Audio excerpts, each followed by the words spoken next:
नमस्कार, जयराम जी की हम शिवांगी तिवारी आप सभी जनों के बीच में बुंदेलखंड ट्रिपल के माध्यम से एक बार फिर से जुड़े हैं।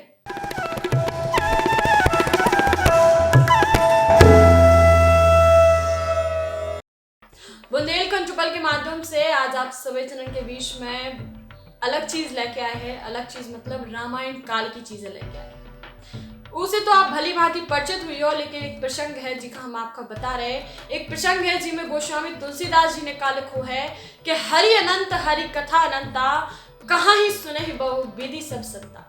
इको मतलब होता है कि हरि अनंत है और उनकी कथाएं भी अनंत है। इन कथान का संत बहुत अलग अलग तरीका से कात भी हैं और सुनत भी हैं। ऐसे ही एक प्रसंग है, वह सीता हरण का प्रसंग। इसे आप भली भांति परिचित हो कि रावण कौन तरीका से उन्हें हर के ले गए।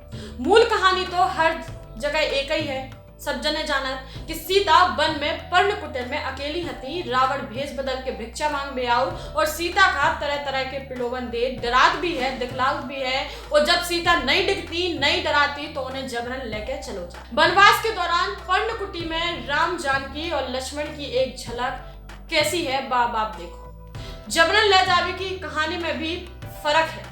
महर्षि वाल्मीकि जी ने एक बात लिखत पे कही है, एक दूसरी बात तुलसीदास जी ने लिखत पे अपनी तरीका से कही है, और एक जगह पे महाकवि कम्मल कछु और कहानी बताते। अब जब कहानी कौन है के बारे में सुनो कि वाल्मीकि रामायण में का लिखो है। उनने सबसे पहले बात वाल्मीकि रामायण की करे तो सबसे पहले उन्हें लिखो है कि सीता ने जब रावण की बात मानने से इनकार कर दो तो बे सीता का बलपूर्वक ले जाते।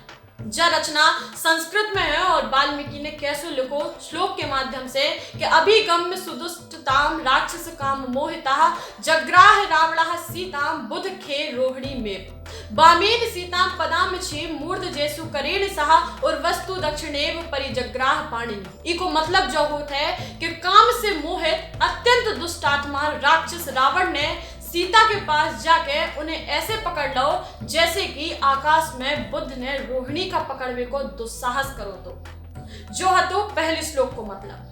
अब आपको बताएं कि तुलसीदास जी ने अपनी रामचरितमानस में का लिखो है। अब देखा थे उनने तुलसी जी ने अपनी मानस में लिखो है वह भी अरण्य कांड को जो प्रसंग है। अरण्य एक कांड है रामायण में, वो कोई प्रसंग है कि सीता जब रावण की बातें नहीं मानती तो उन्हें क्रोध आ गया, लेकिन रावण ने मन ही मन सीता के चरणन की वंदना करी और ऐसो करत भय उन्हें सुख मानो।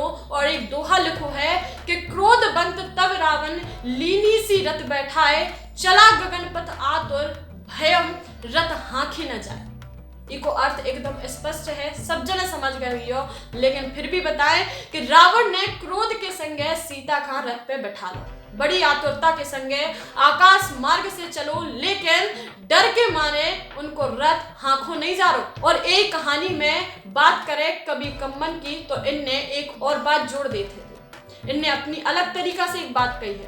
कंब रामायण में का कही गई है, वे भी अरण्य कांड को सीता हरण पटल कंब रामायण को रावण ई बात को पूरा ध्यान रखा कि कौं उनके हाथन से सीता को स्पर्श ना हो जाए। यह रचना तमिल भाषा में है और इका हिंदी मतलब ई तरीका से है। हम आपको बताएं कि रावण जैसे ही सीता के चरणन का प्रणाम करने के लिए झुकत है, वैसे ही क्षमा की मूर्ति और अनुपम सुंदरी देवी सीता हे प्रभु हे अनुज कह के पुकारती। और वही समय क्रूर रावण का अपने इस शाप को स्मरण होगा कि पर नारी को स्पर्श नहीं करना चाहिए।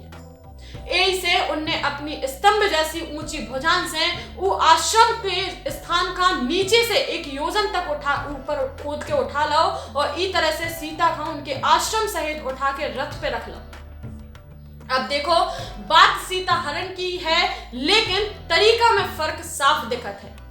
ये अंतर के पीछे कई वजह हैं। सबसे बड़ी जो वजह है वह इनके तीनों की रचनाएं अलग अलग कालखंड की हैं, अलग अलग भाषा की हैं। तीनों कवि ने राम जानकी के प्रति अपने अपने दृष्टिकोण अपनी अपनी मान्यता के अनुसार महाकाव्य रचो है। इन बातों के बावजूद तीनों की रचनाएं बेजोड़ हैं और समाज में भरपूर आदर पाती हैं। अब आप कौन सी रचना को जानत हो, आप कौन सी रचना का सुनो है और कौन सी नहीं सुन पाए के बारे में भी हमने आपका बताओ। और ऐसे बहुत सी चीजें बुंदेलखंड ट्रिपल खोज के लिया है और आपके सामने रखे। जयराम जी।